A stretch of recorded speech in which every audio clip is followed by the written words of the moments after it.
என்கிறார். உருவாய் அருவாய் உளதாய் இலதாய் மறுவாய் மலராய் மணியாய் ஒளியாய் கருவாய் உயிராய் கதியாய் விதியாய் குருவாய் வருவாய் அருள்வாய் குகனே என்கிறார். குருநாதனாக நீ வந்தால் எனக்கு வேறு என்ன வேண்டும் என்கிறார். முருகன் எப்படி வேண்டுமானாலும் வருவான். நம்முடைய பக்குவத்திற்கு தகுந்த மாதிரி அவன் காட்சி கொடுப்பான்.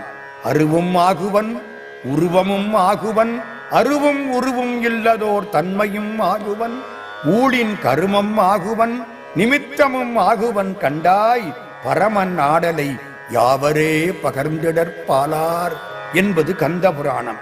அருவமும் உருவுமாகி அனாதியாய்ப் பலவாய் ஒன்றாய் விரமமாய் நின்ற சோதி பிடம்பதோர் மேனியாக கருணை கூர்முகங்களாரும் கரங்கள் 12 கொண்டே ஒரு திரு